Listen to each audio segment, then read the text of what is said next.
الله أكبر الله أكبر الله أكبر الله أكبر أشهد أن لا إله إلا الله أشهد أن لا إله إلا الله أشهد أن محمدا رسول الله أشهد أن محمدا رسول الله. السلام عليكم.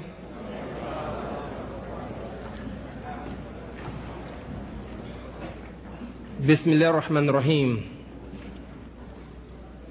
In the name of Allah, most gracious, most merciful. My beloved brothers and sisters and friends, Muslims and Christians, we welcome you tonight to this very historic debate entitled Crucifixion, Facts or Fiction.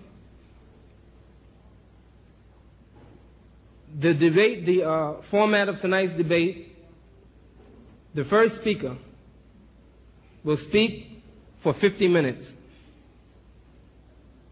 The second speaker will speak for 60 minutes. And the first speaker will come again and speak for 10 minutes. After that, you, the audience, will have an opportunity to participate and ask your questions. So with that, brothers and sisters, I'm going to flip the coin and ask the gentleman to choose head or tails, and the one who wins will have the choice to begin or not to begin. Okay. Mr. Ahmed Didat.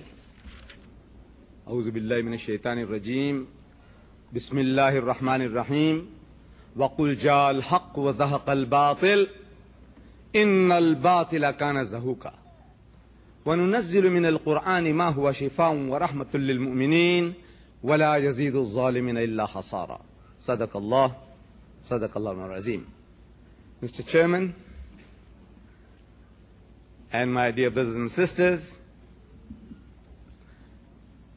at the outset, since I'm beginning the talk, and I see a lot of faces which appear to me to be those of the Christian faith, I would like to put forth our position vis-à-vis Christianity, that Islam is the only non-Christian faith which makes it an article of faith for its followers to believe in Jesus. No Muslim is a Muslim if he does not believe in Jesus. We are made to believe that Jesus Christ was one of the mightiest messengers of God. We believe in his miraculous birth, which many modern-day Christians do not believe today. We believe that he was the Messiah, translated Christ. And we believe that he gave life to the dead by God's permission, and he healed those born blind and the lepers by God's permission. As such, the Muslim and the Christian is going together. But the parting of the way takes place on three bases. Number one, the original sin. Number two, the divinity of Christ. And number three, the crucifixion. These are points of differences between the Muslims and the Christians. With regards to the subject of crucifixion, as you see here on this banner here, it says crucifixion, fact or fiction. Now the Holy Quran gives a direct answer to that question. It says, Bismillahir Rahmanir Rahim, in the name of God, most gracious, most merciful. وَقَوْلِهِمْ إِنَّا قَتَلْنَا الْمَسِيحَ عِيسَى ibn Maryam Rasulullah. And they said in boast that we killed Christ Jesus, the son of Mary, the apostle of God. The Quran goes on, so وَمَا قَتَلُوهُ وَمَا صَلَبُوهُ. They didn't kill him, nor did they crucify him. وَلَكِنْ شُبِّهَ لَهُمْ. but it was made to appear to them so. وَإِنَّ الَّذِينَ اخْتَلَفُوا فِيهِ لَفِي شَقٍّ مِّنْهُمْ. And those who dispute therein are full of doubts. مَا لَهُمْ بِهِ مِنْ عِلْمٍ. They have no certain knowledge. إِلَّا اتِّبَاعَ الظَّنِّ. They only follow conjecture, guesswork, fiction. وَمَا قَتَلُوهُ يَقِينًا. For of a surety they killed him not. It calls this event described by the Christian as crucifixion, C-R-U-C-I-F-I-X-I-O-N, crucifixion, to fix a person on the cross, anyhow, by nails or ropes or strings, and have him killed. To crucify means to kill by hanging or impaling on the cross, F-I-X-I-O-N, crucifixion. We say it is cruci, F-I-C-T-I-O-N, fiction. It sounds the same, crucifixion or crucifixion. The spelling gives us the difference between the two, that in the Islamic point of view, it is a fiction. Now, when we say that it is a fiction, the Christian brings forth, produces his book of evidence. He says, here, we have a written record by eyewitnesses and ear witnesses to the happenings some 2,000 years ago, that Jesus Christ was hanged and killed on the cross some 2,000 years ago. Now, what I'm going to do tonight is, instead of telling you this is what the Muslims say, this is what the Quran says, I said, look, I want to show to you that the Bible that you hold in your hands, whatever version you have, you will find the verses that I'm going to quote and the argument I'm going to adduce. See, Jesus Christ, after his alleged crucifixion, he returns to that upper room where they had the Last Supper. And he walks in and he says, Shalom Aleichem in Hebrew, meaning peace be unto you. When he said peace be unto you, his disciples were terrified.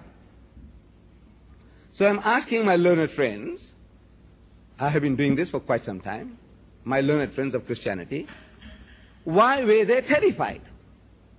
Because when you meet your long lost master, your uncle, your grandfather, your priest, your guru, the Arab and the Jew will embrace one another, kiss one another in the neck. That's how they meet one another, show their love and compassion for one another. Instead of doing that, the disciples of Jesus were terrified. I want to know why. Why were they terrified?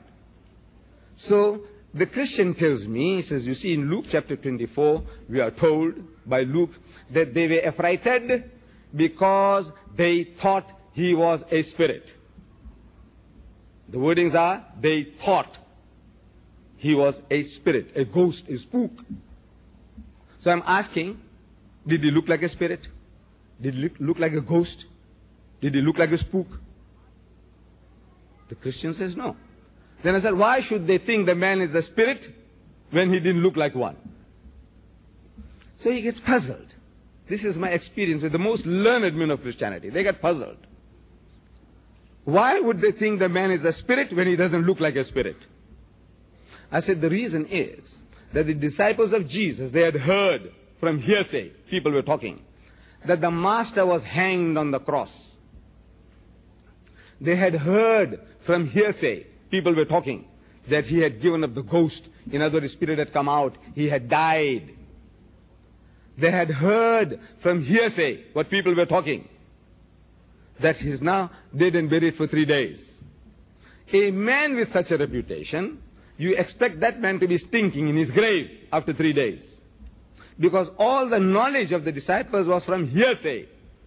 Because Mark chapter 14, verse 50, he says that at the most critical juncture in the life of Jesus, all his disciples forsook him and fled.